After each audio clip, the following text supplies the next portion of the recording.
All right, welcome everyone to House of the Unusual podcast and video. Tonight we have part 2 of the Atocha Gold. With me, as always, is the king of the novelties, Eddie Guevara. We also have king of the sea monkeys, Todd Machin, and king of the sea treasures, David Vapnitsky. What's going on, fellas? I got to learn how to pronounce that name. Whew, that's a treasure itself. Vapnitsky. Did I say it right? I think so. You have always said it fantastically. All right, so let's go around the corner. We'll start with Todd. What's new with you, brother? Everything's good here in the land of the sea monkeys. Moving forward, working on new products. Things are going good. Okay. Now I have to tell you about my sea monkeys real quick, because we had a conversation where I told you I thought all my sea monkeys had died, which it looked like they were all dead. I think there was like one swimming around, then I lost him somewhere, and so I thought they were all dead. And you know, I was getting ready to freak out and throw the water out, and you told me to hold on, just calm down and just wait. And lo and behold, today I see these little specks in there, about 7 of them. Yeah. Swimming around. So I was really surprised. I was like, holy crap, they're still, I don't know if they just hatched or something, or if, they were smaller than that. But I mean, they were, so tiny, the tiniest ones I've had so far. But yeah, they were swimming around, and they were going up to the top, grabbing some food. And awesome. So I was pretty impressed by it. So I'm glad I waited. Yeah. No, I Joe? know that's a common, that happens frequently because the little eggshells, some of them are different thicknesses, and so some of them hatch quicker than others. Okay. And also they're really hard to see when they're newborn. So Yeah. Joe, just for safety concerns, are they able to be brought to a testing COVID area for a snow swipe? But that depends on the king down there, if he allows his subjects to go out. Well, I tell you, David, sea monkeys have been in outer space and back and survived, so they're pretty resilient little creatures. Yeah, that's what made him popular when they went into outer space with NASA. Now, I want to just real quick. So if anybody out there has the sea monkeys, just if you think they're all dead, give it a few days and wait, because chances are you'll see some more out, hatching and all that, or floating around. So just a precautionary warning, I guess. Yeah. Thank you, Joe. Well, just one quick question. One quick thing I wanted to show you guys. Mr. Todd showed me that there was some information in my website, which I hadn't seen. And there's this guy named Dr. Saab, I think. And the guy's been very helpful, but he found this on the internet. He thought it was my robot plants, you see. Unfortunately, they're not. This plants here are totally different. And this is a pretty nice way, the way whoever was selling it cut this out of either Big Lost in catalog, The House of a Thousand Mysteries, or they cut it out of an Abracadabra Magic Shop catalog. In fact, the one that's just above the post has this image. Now, here is the 7-foot ghost, but here's the special that I did of it, which one actually sits behind me now. And I wanted to show the cheaper version of the ghost, which is the one in the envelope here that I have. This is the one I've been selling for the longest time. And maybe some people, if you ever, when we were talking about the 7 inflatable dinosaurs, 7 gigantic dinosaurs for $1, later on it was this is what they look like. Here's the foot sections. And last but not least, I want to show something that's very interesting. Here is the original 7-foot ghost.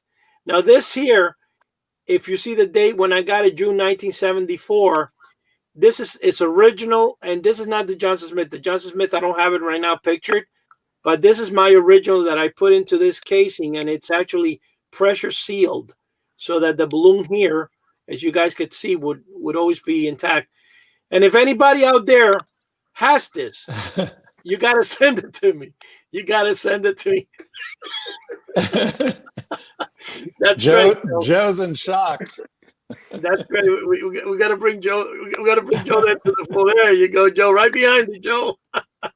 Use my X-ray glasses to see all the different products. Okay, so now what we're gonna do is, with permission from the man himself, and we need permission from. Is it okay, sir, for us to go into the ocean bottom? And I mean, being the fact that you got your trident and all this, is it okay for us to now show the gold? Yes, let's get to the gold, Okay. people. Well, here's basically what the story is. Right now, as we are right now all together, we're doing part 2 of Atocha Gold, the 1985 35 tons of gold and silver that were retrieved, and Mr. David here was one of the divers in that original dive. You can even see David in National Geographic. You actually see a young David in. I saw the other day. I was looking at the original National Geographic in the History Channel. I actually got it to what's called the History Vault. It's a special where you get all the the stuff from the History Channel and more, and you put Atocha Gold. And there's a couple of scenes where you could see David there, which is so funny. I forgot to mention that to you, Dave. But anyway, having said that, we're going to give you the floor, Dave. Okay, and right now. Go ahead, sir. Well, first of all, I want to, before starting, thank everybody. It's great being with you guys. Thank you for the second invite back to the show. Yeah, bravo. It's a lot of fun to do. I never realized how hard these live podcasts are. It takes about a half hour of setting up. It takes security with brinks and armored cars to get the artifacts in and out safely. And by the time you're done, it's hours worth of work. So I hope everybody who's watching enjoys and really has some fun with these as well. How's that sound? It sounds great. I'm just laughing with Joe's X-ray glasses. That was a heck of a. I like that scene. There, guy. Well, in the last episode, he had the pocket ghost flying around at different times as well. Oh yeah, he was hanging out with us. So I'm prepared for any and all things that may happen in the show. But anyway, so if you are tuning into part 2, this episode, and you don't know what happened in part 1, just a real fast recap. I had the opportunity to work in 1985 as a diver for Mel Fisher, brought up the 35 tons of gold and silver. And tonight, the emphasis seems to be, maybe we should have entitled this particular segment, Candles or Candlesticks of the Atocha. Somehow in my division and in my years of acquiring Atocha artifacts, I have got 3 candlesticks. One is actually a devotional column, but we believe it held a candle. And I'm going to share these with you tonight and tell you a little bit about the story behind them. And it's really fascinating, at least always to me, because you got to remember, the last time these candles or candlesticks were lit, they were likely on board the Spanish galleon Atocha, returning to Spain. And the Hulk threw the ship under the water and it sank. So anyway, so of course, these were lit 400 years ago. And we've got to imagine, as I said to my daughter yesterday, was there a noble person writing a letter below deck on the Atocha, and this was their personal travel candlestick, and this is the light? There were no lights, obviously, aboard the Atocha, so when you were below deck, you needed a candlestick or candles to see. So pretty interesting, if there was a fly on the wall and you could see where these things were and who was the owners of them and all that kind of stuff. So it's fascinating. I also wanted to touch on a little bit about when we show these artifacts, in essence, they're made of silver, pure silver, in most cases, very pure silver. And they were mined from Potosí, Bolivia. And that was the greatest mountain of silver in the world. And there's probably a lot of macabre and spiritualness with a lot of this stuff, because there's a lot of people who always discuss, you know, Dave, this is a beautiful artifact, and I'm not saying it's cursed or anything, but quite frankly, you got to admit the owners of it got it from the slaves who the Spaniards incarcerated and were mining the silver from the Potosi Mint. And then they were producing these very things that I'll be showing you tonight. So how many slaves died in the production of the silver, coinage and artifacts, so forth and so on?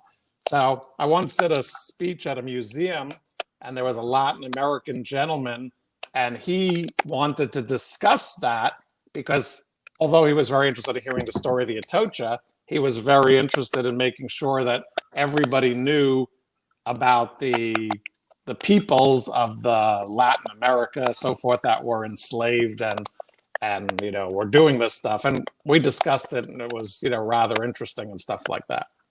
So without further ado, let me just do a couple of quick things here, and then we'll get started if it's okay with you gentlemen. Absolutely. All right. So the first thing is a paid endorsement by our sponsor, which is my daughter, who needs Nike sneakers, and she's taking figure skating lessons, and she needs skates, and she needs lessons. So Atocha coins are for sale. These are what they look like. They come with certificates of authenticity. These coins are all graded differently, meaning if you're an individual who's looking for an artifact from the Atocha and you just say, hey, I want one that's just generally, you know, not very well visible detailed, they can be had for as little as $600. And I know for some people that's not a little, but for Atocha coins, that's pretty low. And then Now, David, what kind of coin can I get for a ham sandwich and a half a shoestring? Unless Eddie's going to give me my allowance, you know, I'm pretty broke. We actually sell coins like that. They're called fragments, and what you're actually getting is a fragment of a coin. It's actually so eaten by the corrosion of the 400 years under the water that it's not even a round coin. It's just fragmented and corroded, and you can't see any details. So I'll give you some quick examples here. And again, we're going to talk about artifacts, but this is kind of fun just to go through the grading process. So when you see a coin like this, and some people are going to say, you know, I see a part of a shield of the King of Spain, and I see some, you know, stuff. Bunch of lines. Well, that believe it or not, that's the shield of King Philip III of Spain. Oh, wow. So it's visible, but the coin itself generally has what we call corrosion on it. And in my YouTube videos that I do, I talk about this. And this corrosion is, meaning the coin was on the outside of a chest. So that corrosion is normal.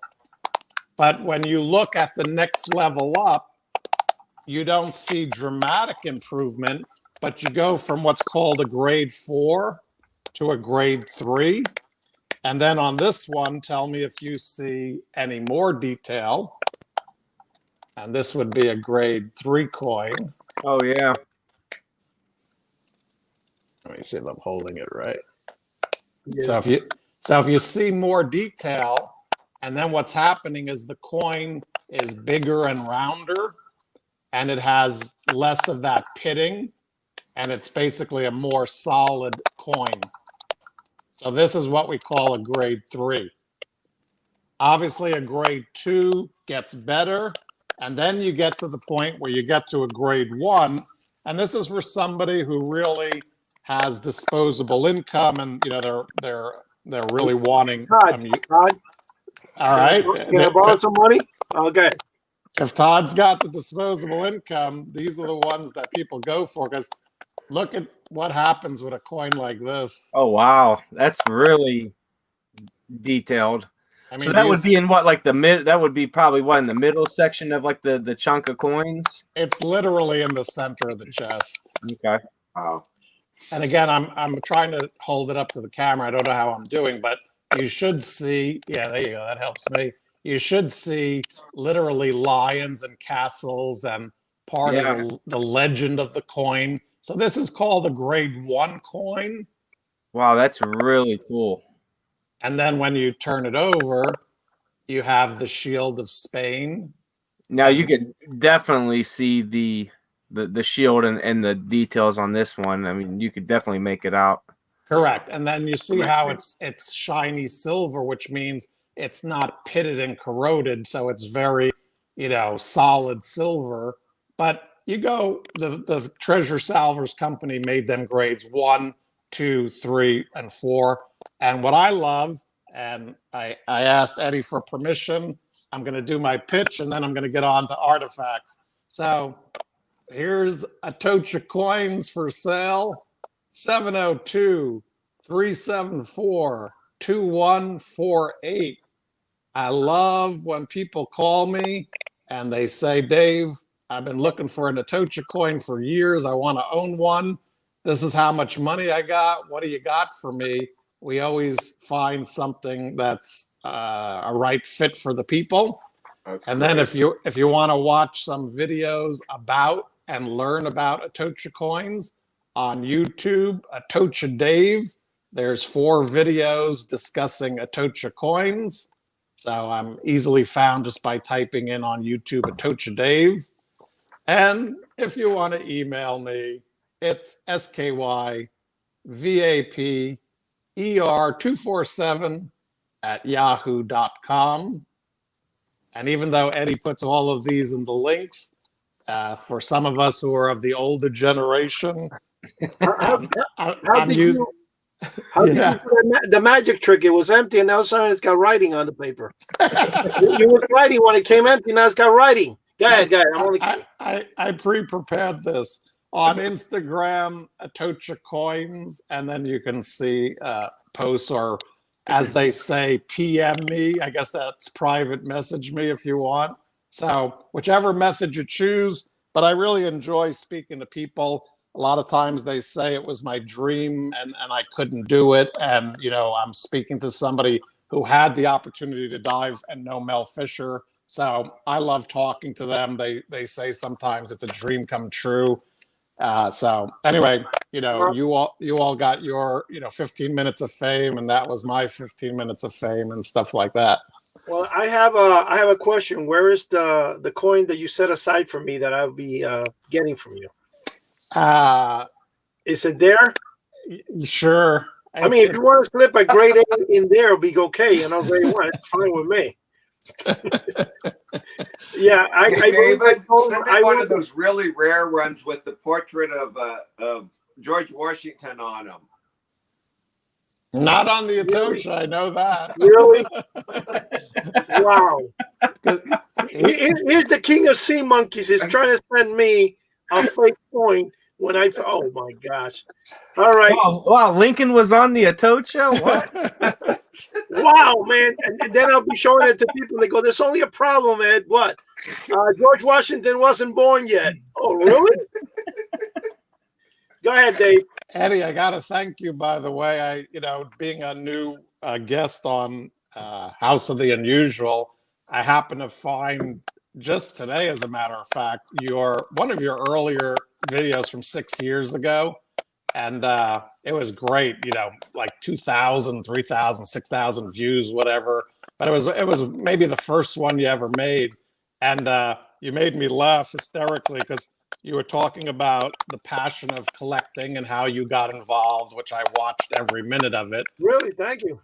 But the funniest part was you had no, that was good.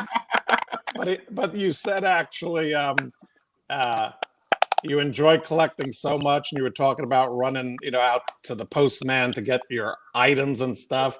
And then you said, and sometimes I even order from myself just to have something sent to the house. know it's funny that I know it sounds funny to say that, but I did order for myself one time because I was checking to see how fast I would get the order. And, that was actually kind of true at the time, but that is hilarious because I still chase the mailman down. In fact, that's the only guy I tip in Christmas. Well, I was going to take your advice, quite frankly, because I was going to buy an Atocha coin for myself and then send it and have it delivered. Hey, David, that's a win-win situation for you. Absolutely. Sounds like a plan. Anyway, so that was just some of the things I did today. So, all right, let's start off here. So, first of yeah, go ahead. I was going to say thank you for watching the video. Appreciate that. No, I really enjoyed it very much. Honestly. I had more hair back then. You did. Yeah, see? Now I look like you a little. And by the way, if people Long hair. if people want to notice, between the last video, part 1 and part 2, my hair miraculously got darker, by the way. just in case anybody wants to notice. All right, with all joking aside, so this is a photograph of the great mountain of Potosí, Bolivia. And this is literally known as the largest silver deposit ever known to mankind. And everything you're seeing, from these Atocha coins to these Atocha artifacts, were mined typically from this Potosí, Bolivia mine right here. So that's, now, David, yeah. How long did that mine stay in use? Do you know? Yeah, I do. I mean, I don't know the exact dates off the top of my head. I probably did at one time, but let's assume it was, found by Cortez, and it could be in the 1500s or whatever it was. They worked at the 1500s, the 1600s, the 1700s. I doubt it's even depleted. There's probably still more, but like any other type of dry mining, I guess it gets to a point where they go so deep they can't, safely get any more. Right. Maybe it's at that point, but it certainly was, because the king needed this coinage to pay for the wars, against France. This king? Yeah, the sea monkey king needed the money. He's like, I need my sea monkey. Yeah, I figure out which way to point. Like this, right? Oh yeah, like that. Yeah, I feel like the scarecrow. Like, which way is where are we going? So they needed to do that stuff, and again, that's why they needed the slave labor and stuff. But anyway, without further ado, let's get cracking, lacking, as they say here. So the first thing is a regular bottle that's found from a Civil War site that I worked, and this will have to do with the Atocha, but why am I holding this up? So this bottle, when I found it with another metal detectorist, the bottle wasn't found by a metal detector, but it was found because I was digging for some metal, and I came across this. But this is a Civil War, probably, I forgot what's in here. It could be, pickles or whatever was in here. Bitters, I don't know what they call it, a bitters bottle. So anyway, what this is about is what he taught me, which was a lesson I learned from the gentleman, was this artifact doesn't speak to us. We know what it is by the shape and, what it was used for, so forth and so on. It could be capers, if I remember correctly. This is a capers bottle, but it would be worth so much more and so much more interesting as an artifact if it spoke to us and had something on there that was written. Okay. You should ask Joe. He is the expert in that. Well, actually, we should ask the king. Mr. King, what type of bottle was that used for one time? Holding sea monkeys. No idea. Civil War sea monkeys. Yeah, that's it. I really think it's a capers bottle, by the way. However, another bottle, not found at a Civil War site, but from the same 1860s era. So, this one has a letter B on it all of a sudden. And And when you, it's beautiful, and the color is gorgeous as well. But when you find it and you see the bee, at first you might know what you found, might not know what you found, but fantastically, you turn it over and then look what it says. Dr. Brown. So you know those Dr. Brown sodas that you drink? I've never heard of Dr. Brown soda. Really? No, never. Go to a good Jewish deli. I thought that would be something like they used to sell back in the 1800s, like those snake oil things. There are those type bottles, but this one is literally the Dr. Brown of the soda bottle, 1860s era. Is that wow. what they call the green? There's that type of bottles that were sold during, I think, World War II or World War One, that they were green and they had like made by radiation or something. You know what I'm talking about? Oh, that they call those Vaseline or I know the bottles you're talking about. I actually bought one on eBay a while back. Yeah, if you take a fluorescent light and you put it on them, they glow because they got uranium inside of them. Yes, that's it, correct. Yeah. No, Joe, you can't have it. You can't have it, Joe. Okay. That seems safe to have. It's actually safe, pretty safe. But actually, there is Fiesta ware, which was made in the 1950s, and I do collect, from the Trinity site in New Mexico, some of the glass that was formed from the first atomic blast. So that would be cool. So, yeah, that actual glass is called trinitite, and it's a mineral that's man-made. But anyway, make a long story short, when I first acquired my first piece, I was so nervous about it having radioactivity, which has really gone away since 1945. It's very safe at this point. But the gentleman who was the scientist who gave me a piece, he showed me that actually Fiesta ware from 1950s, which maybe our parents or something like that, used when he put the Geiger counter or the meter to test the radioactivity. It went off the chart, not with the trinitite, but the Fiesta ware that was red. It's red. Fiesta ware, not the other colors. Red Fiesta ware literally was made with uranium 230 something, and the people didn't die from it like from radiation poisoning, but it is giving off a lot of radiation. That's crazy. I have to check my Fiesta ware now and make sure it's not. You think sea monkeys can survive in that, or maybe come back to life? Maybe Joe. Absolutely, man. They're resilient. They'd be like the Hulk. They get that radiation. It's like Dr. Frankenstein, Joe. You'll be able to bring back to life the ones that died on you. I'm telling you, man. Then there'll be zombies. I'll have a sea monkey aquarium full of zombies, sea monkeys eating each other. The three-eyed sea monkeys. Yeah.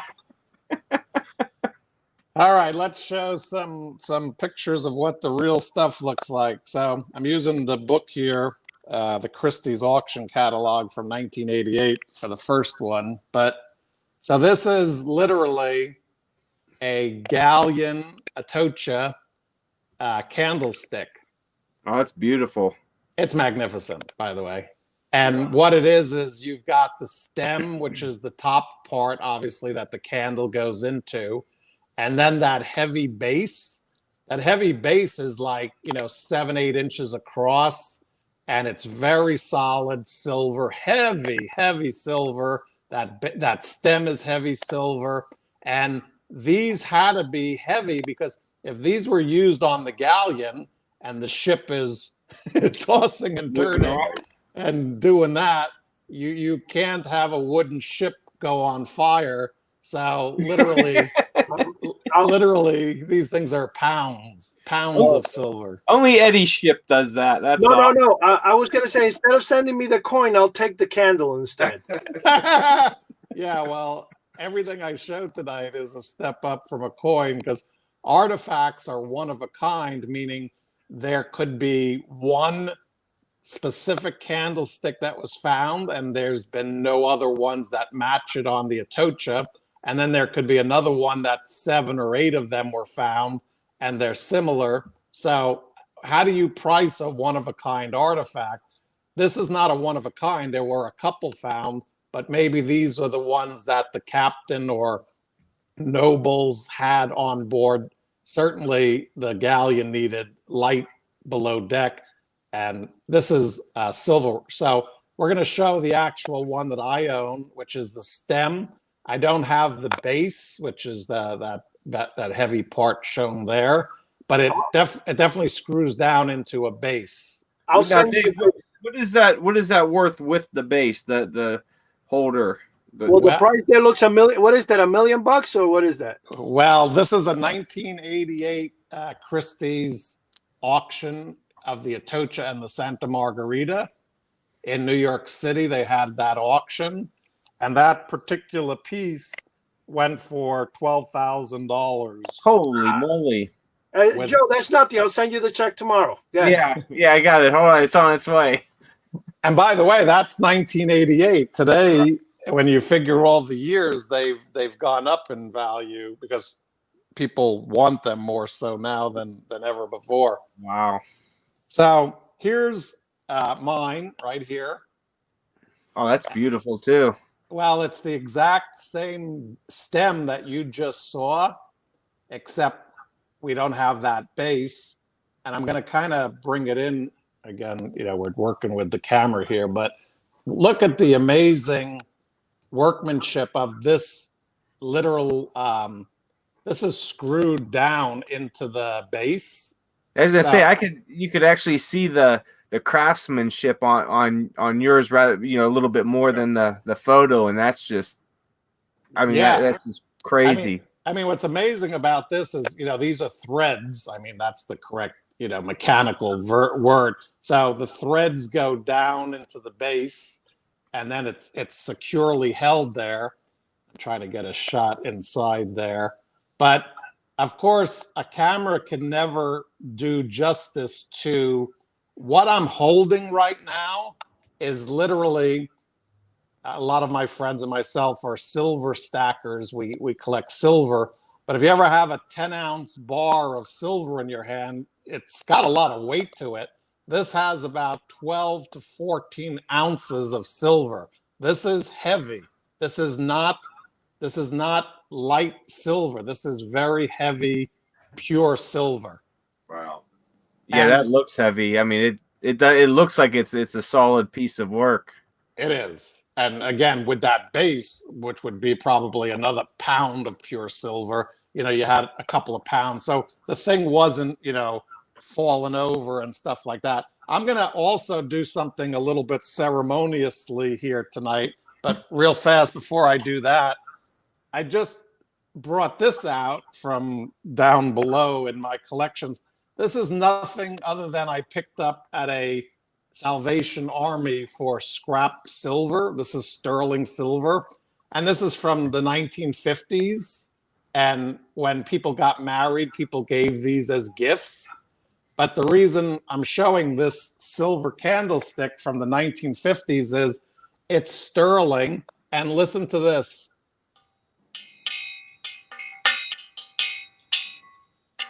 So look how thin and chintzy these things are.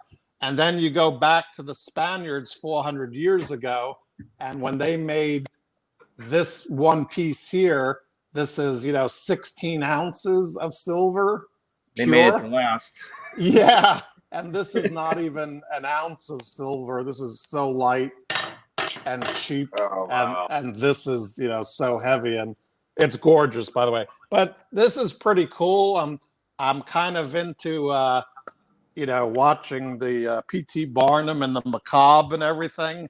So I didn't want to put an actual candle inside of here because it is a 400-year-old artifact. But just for the memory of the noble person or whomever was aboard the Atocha who owned this 400 years ago, and now I'm acquiring it, I just took a candle that was by my teacup candle. My little teacup candle, and it won't hurt the artifact, but just for ceremonious purposes. That's 400 years old. That's exactly what it is. This here, as you know, came off the Atocha. The Atocha sank in 1622. And that literally means that in next year, in 2022, is the 400th anniversary of the sinking of the Atocha. So this was not brand new when they put it aboard. Maybe it was a 20-year-old piece. So it's at least, 420 years old, let's say. But anyway, so it's pretty cool. If I just put this on top here. I can't get anything in my house to last a week before breaking, and that's 400 years old. Well, like you said, they don't make them like they used to. Yeah, but that's true. Anyway, this is just kind of fun. Let's just light it, and I don't want to damage the artifact or anything like that. But when you got a candle, and the last person who had this lit was literally like aboard the Atocha, and it was sinking in the storm. And, we don't know how they perished, but if they made it or not. But anyway, there's a little ceremonial lighting of you could have some souls attached to that. Whoever owned it. You always hear the stories of how people on Earth, they get attached to objects, and then when they pass on, they part of their I don't know, their energy remains with those objects. So, like you said, that could have been a captain's on the captain's desk, and a part of him, he could have looked at that every time he sat down at that desk, and a part of him, could still be with that candle.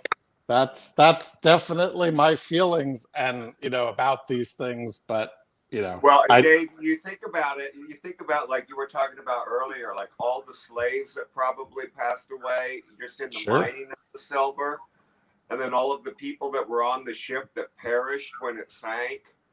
There's a lot of souls that could be attached to that one candlestick.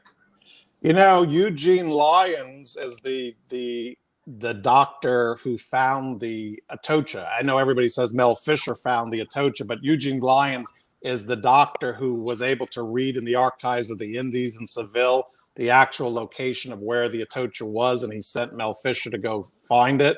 But he, in a documentary, he said, this is blood money.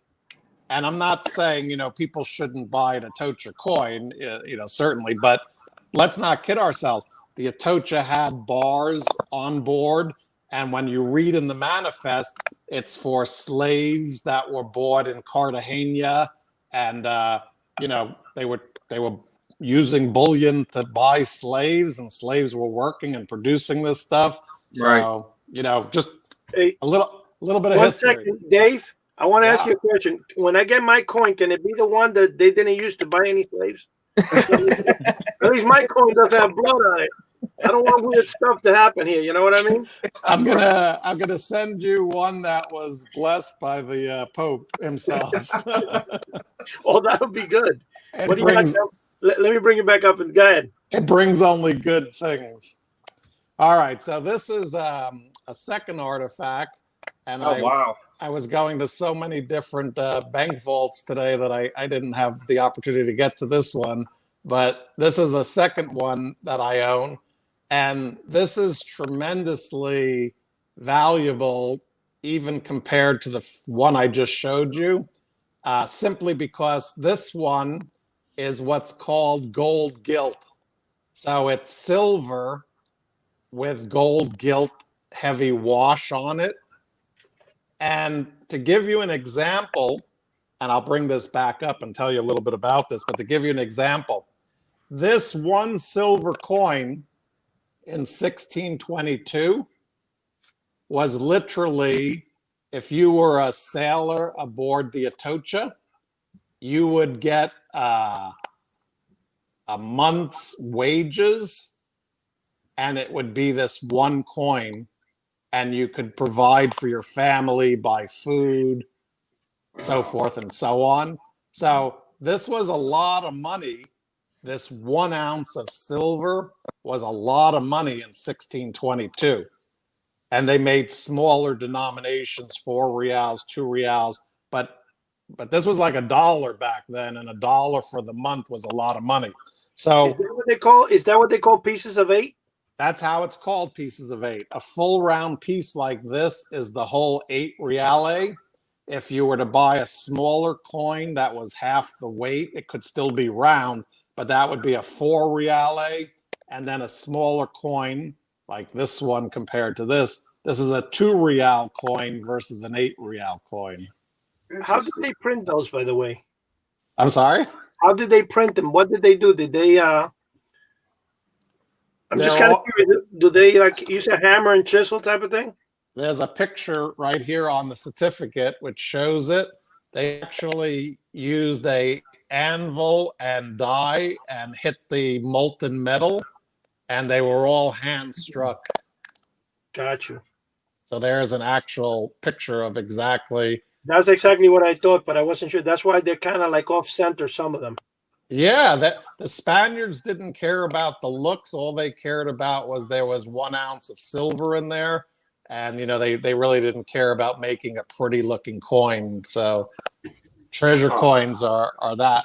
So when you think about it, if this person had a 18, 20 ounce silver candlestick and 1 ounce of silver was a month's pay, this was over, you know, 2 years worth of pay, whoever owned this. So this was not a, this belonged to a noble person or clergyman or whatever. This kind of stuff was not, you know, owned by a regular person. And then obviously, if this person had this one made in the New World or brought it from Spain and traveled with it in their, you know, their belongings, can you imagine the opulence of not only having a heavy silver candlestick, but having it gold washed, where gold was worth so much more than silver that you even had it washed in gold as well? It just blows my mind that how much gold and silver and jewelry and precious rocks were on the Atocha. I mean, I can't even fathom what was on there and just how much all that stuff is worth. It just blows my mind. Well, in the first video segment, Eddie was correct when he put up there on the title, you know, the page, it says the $1 billion Atocha recovery. Yeah, so that's crazy. There's $1 billion on the Atocha. I mean, you figure everything on there. Was there anything on there that was like simply made, or was it all, you know, just silver, gold, you know, emeralds, you know, stuff like that? Was there anything that was just, you know, copper, tin, bronze, or anything like that? Yeah, some of my floating, you know, gold mine. Joe, you can't get the copper coin, Joe. It's got Abraham Lincoln on it. Go ahead. You know what? You know, but I'm sort of with you guys, because before I got involved with Mel Fisher and got all this stuff as my possessions, you know, when I went down to the Florida Keys and I saw Mel Fisher's treasure museum, he may have had an anchor, and literally as a young kid, a piece fell off the anchor and it was a piece of rust. And I would lean over the railing and bend down and pick up the piece of rust that fell off the galleon anchor. And you know what? It was priceless to me because it was from the Atocha. And when you looked at it, if you showed it to anybody, it was a piece of rust. So that's what Eddie was talking about in his video that I watched today. I told him about, if you're a collector, this stuff has a lot of value to you. You know what, Dave? Don't give Eddie any ideas, because next thing I know, me and Todd will be getting a box full of rust from Eddie. They're not from my basement. It means a lot. Well, don't laugh. But literally in my garage, I have a box filled with Atocha iron rust. I'll take Atocha rust, but I'm not taking Eddie basement rust.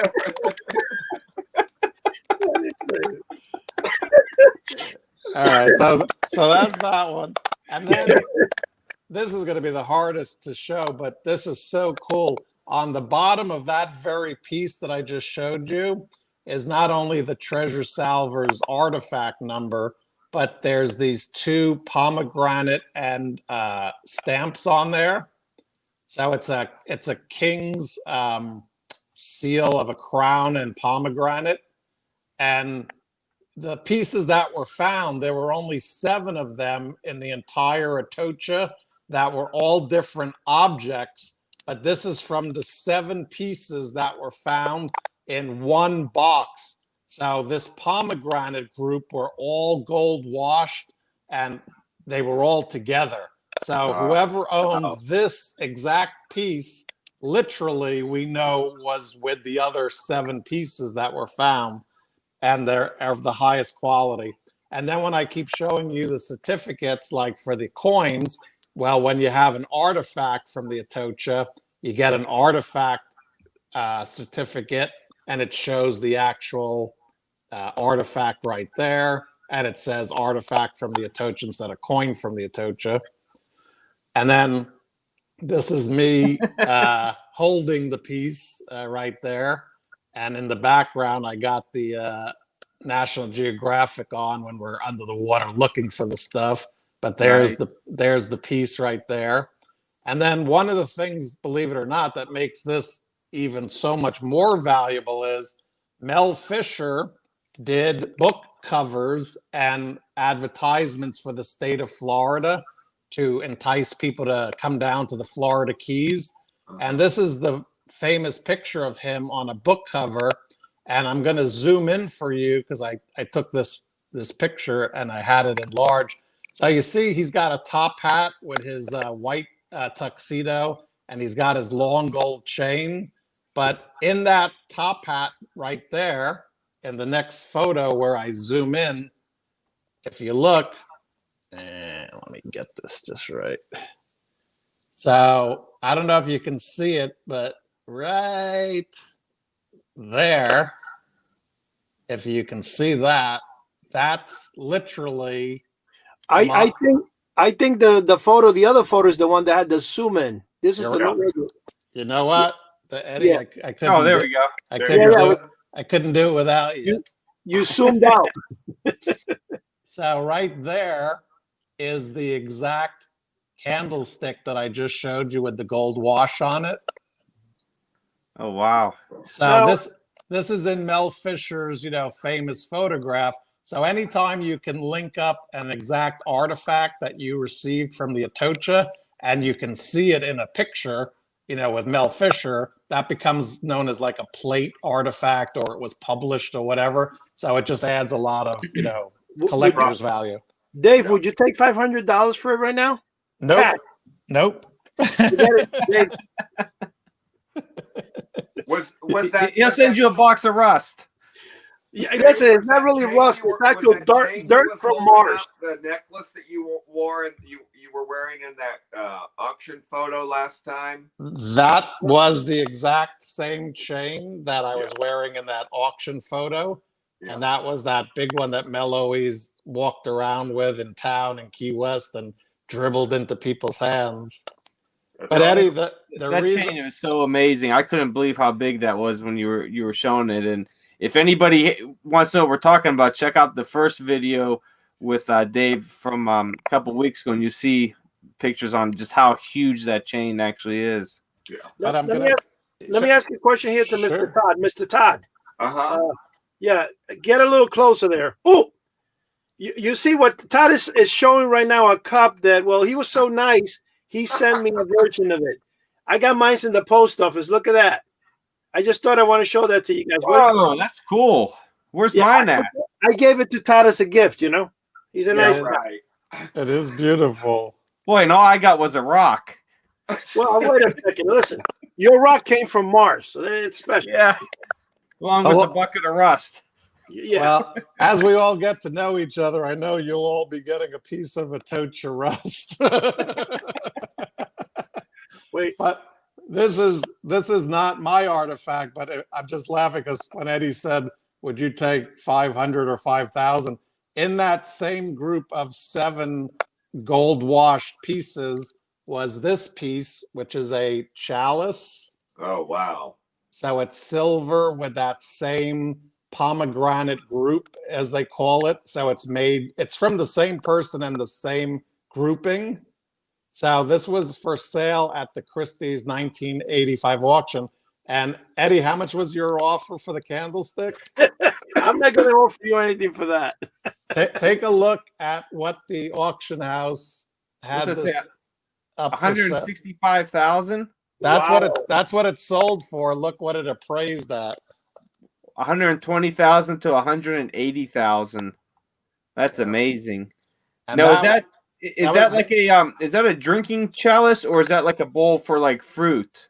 No, I think it was like some sort of communion type chalice that, you know, went with a server or something. You know, it went with a matching bottom piece. One question I want to ask you, since we're kind of getting, you know, we still only got 10 minutes left, so we don't have that much time. As a diver, how many divers were involved in this? Do you remember? The thing that I always mention anytime we talk about divers is everybody gets credit for being a diver if you were there in 1985, because that's when the Atocha was found. And I have I don't want to use hatred because that's too strong. There were so many divers that were with Mel in 1969, 1970. They left. There were many divers who came after 1985. So the amount of divers who worked on the Atocha was into the hundreds. Oh, wow.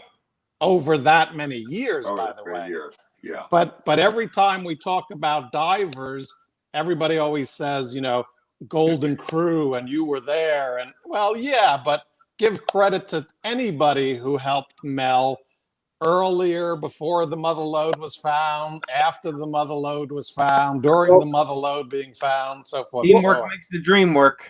Well, here's the ultimate question. The reason I'm asking you how many divers is, how much of the treasure were each of you allowed to keep or given? So that's the biggest question. We want to know if you're a millionaire or not. You know, we're just adding. So when you're a billionaire. Yeah, you could be a billionaire. So we want to add you next time. Dave, the billionaire Atocha diver.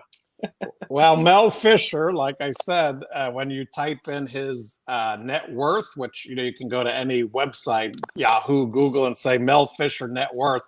So Mel Fisher's share was $100 million. Hold on. That's $100 million. But, man, how many collectibles I could buy with that? But when you talk about divers, we were all on percentages, which were very small percentages, but still there are videos of 3 guys, and one of them was a boat captain and one of them was a diver, and they're all there on video, and they're saying, you know, we just made over $3.5 million in our division. So did divers get $1 million and $1.5 million in their share out or division? And the answer is yes. However, we always joke that you can't walk into the skating rink studio and say, I'm going to give you this and give my daughter 18 lessons for figure skating. They want cash. So is this worth $1.5 million when you all add it up? Maybe it is, but until you convert it into cash, you'll never know.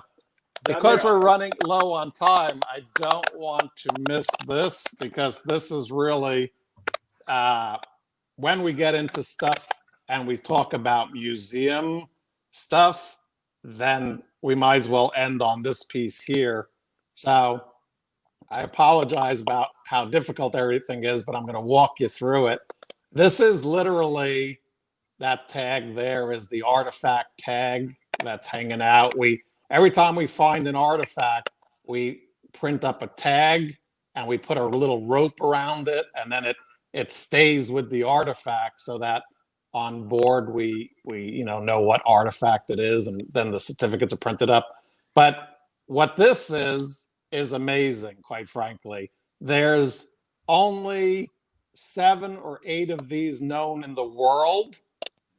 7 or 8 in the world, and all of them came from the Atocha. No other Spanish shipwreck has ever had any of these found on them. So we found candlesticks on other shipwrecks, galleons. We found tons of coins on other galleons. We never found these. And the very reason I talked about at the beginning with the bottle is because this is thought to be a devotional column. And obviously it was from a church and it was being taken back to Spain. And I apologize, it's left in its original condition. We didn't conserve these because we were so interested in keeping them historically as found. We don't want to hurt them, but I'll give you an example. If you look right over here, you can see a heart. Actually, it's hard to tell. It's hard to tell. Yeah, you can see it tell a little bit. Yeah. So there's basically 6 panels or 6 sides to this. And on one of them, for example, there's a heart and there's arrows, and that's the Sacred Heart in a religious meaning.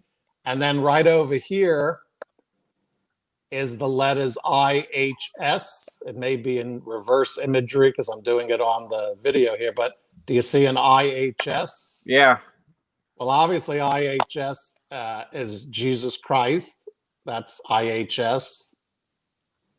And again, each of the panels have historically significant things, with this being a crown and then an MM above that.